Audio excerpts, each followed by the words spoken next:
Welcome to the Deep Dive, where we take stacks of really incredible information and pull out the most important nuggets of knowledge for you. Yeah, the really useful stuff. Exactly.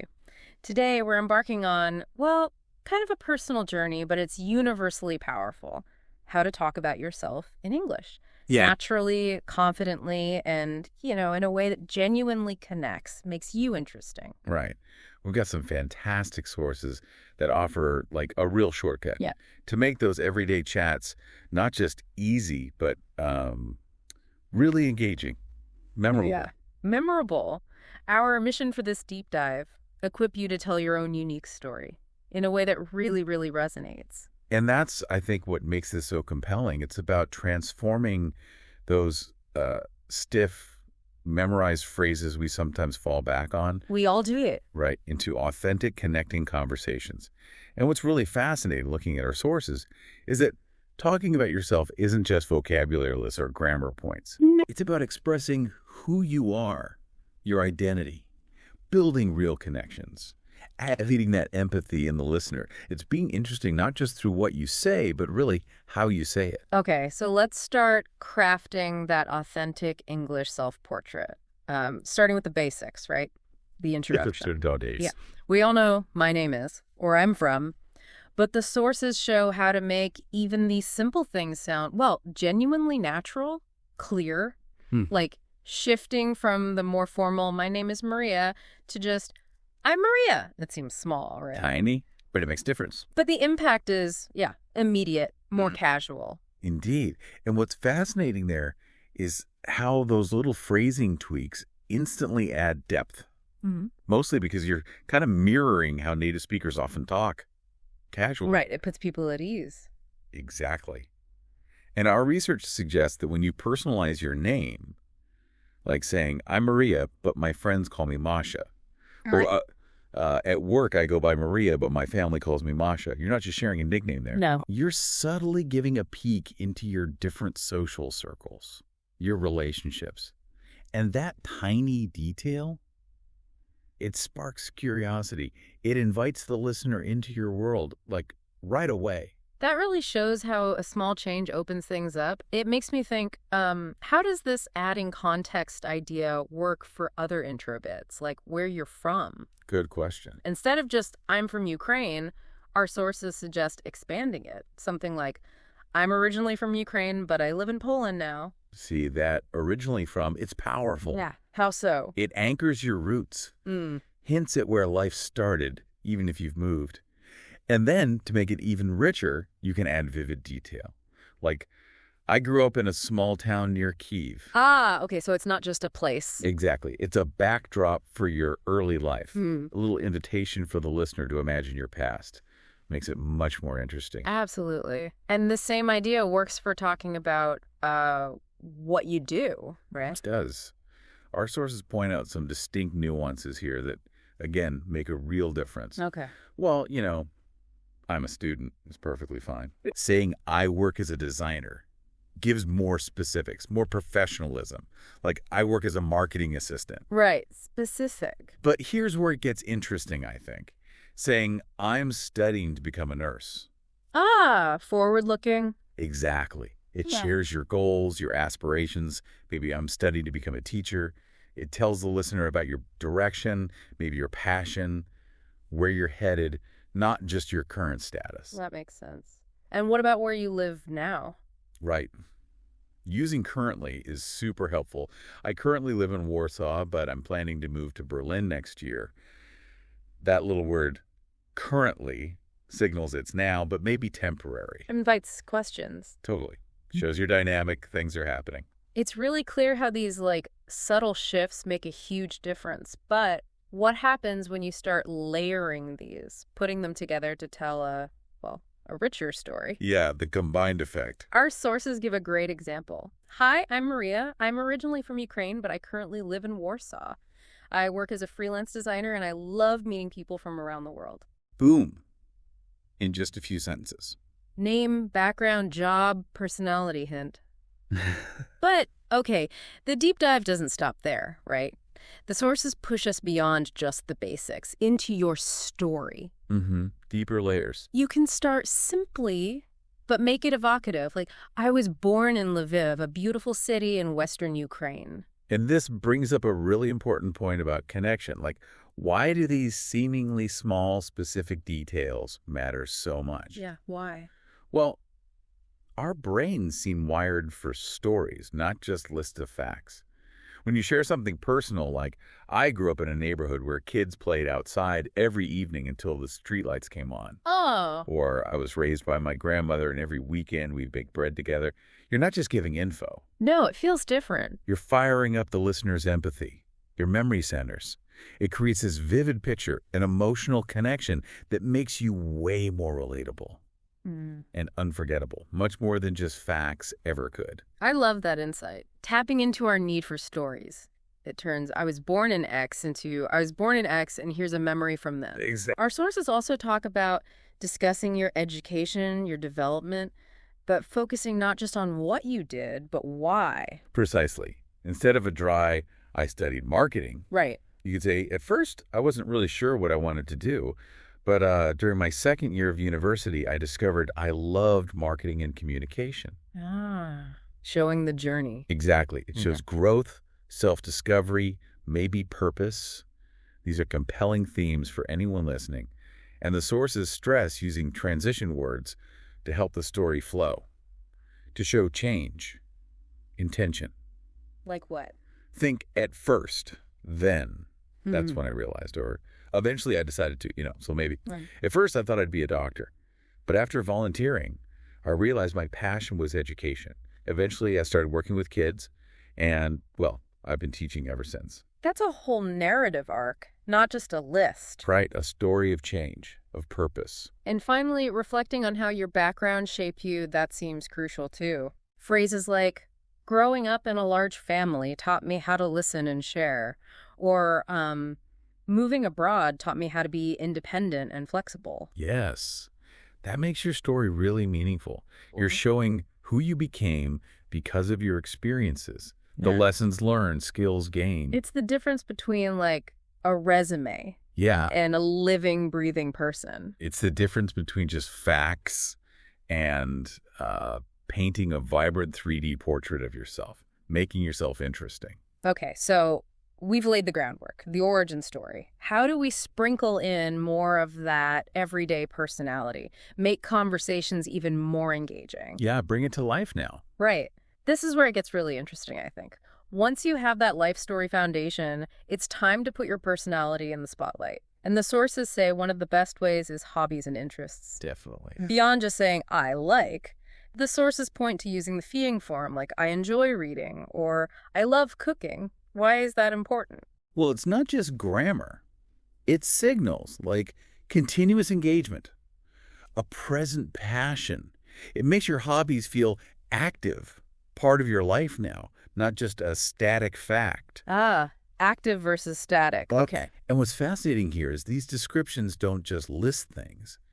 They tell a story, share emotion, reveal a part of you. It's about your relationship with the hobby. The relationship with it. Yeah. So the sources really advise adding passion. I'm really into photography. I'm a big fan of sci-fi movies, or I spend a lot of my free time learning new languages. Show enthusiasm. Absolutely. And crucially, say how it makes you feel. It helps me relax, gives me energy. It makes me feel creative. That's how you make it interesting. You invite the listener into your emotional experience. And it's even better if the interests are a bit unique, right? Oh, for sure. Like, I love restoring old furniture, or I've been practicing calligraphy. Even simple stuff becomes meaningful with a bit of personality. Totally. I enjoy going for long walks and listening to podcasts, or on weekends, I like trying out new recipes. You can add frequency, too. Like, I usually go swimming twice a week. Gives a little peek into your routine. Or link them up. In my free time, I enjoy painting, reading, and spending time with my dog. Paints a fuller picture. Indeed. Those details let listeners form a richer, more vivid image of you. And speaking of pictures, our sources have good insights on talking about your daily routine, using the present simple tense. Right, the routine stuff. Can that be interesting? Surprisingly, yes. Yeah. It's not about listing every single monotonous thing. It's connecting actions, and crucially, adding personality. Okay, how? Use time phrases. In the morning, after breakfast, around noon, after work, but then inject you. Instead of just, I wake up at 7, try, I'm not a morning person, so I try to take things slowly when I wake up. Yeah, that's relatable. Creates instant relatability. Yeah. Maybe chuckle or show variety. During the week, I have a pretty regular schedule, but weekends are more relaxed. You can even mention habits you're working on. I'm trying to drink more water during the day, or I recently started waking up earlier. It shows self-awareness, effort. So what's the takeaway here? Even describing simple daily stuff, if you add detail and emotion, it becomes a personal story. Makes you feel approachable, real. Exactly. And beyond routines, the sources strongly suggest describing who you really are. Talk about your personality, your values. Okay. How do you do that confidently? Well, you can state it directly.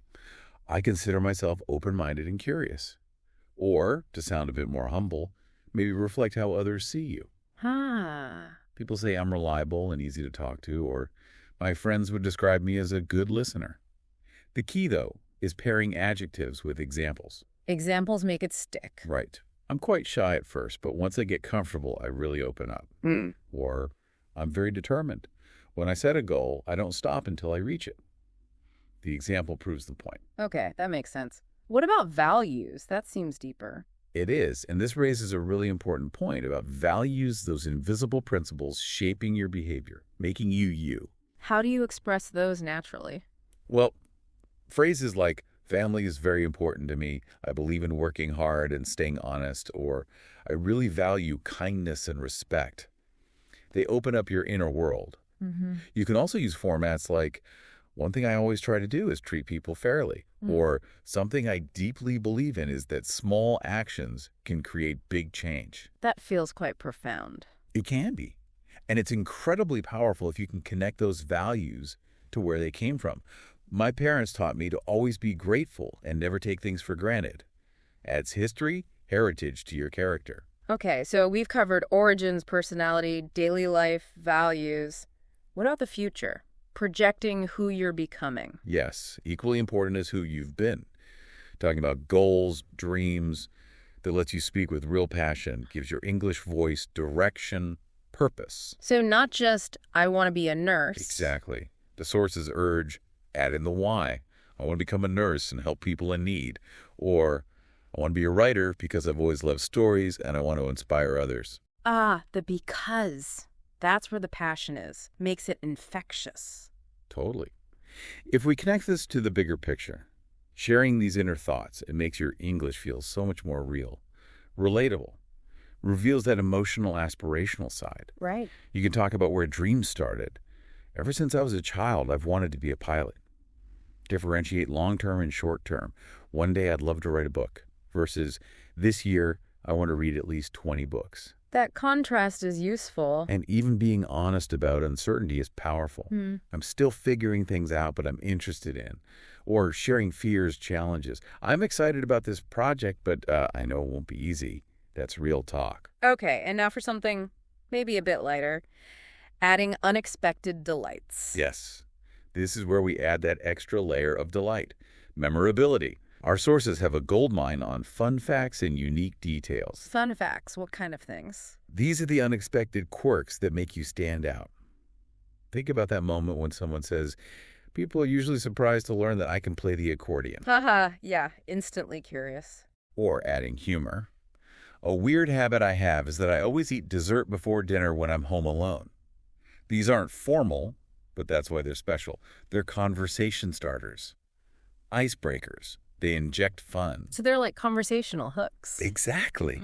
Designed to spark curiosity, make you super memorable. You could share personal moments. One random fact about me is I collect postcards from every country I visit. Nice. Our short, funny story. I once got stuck in an elevator for an hour with my dog. Even unusual skills work.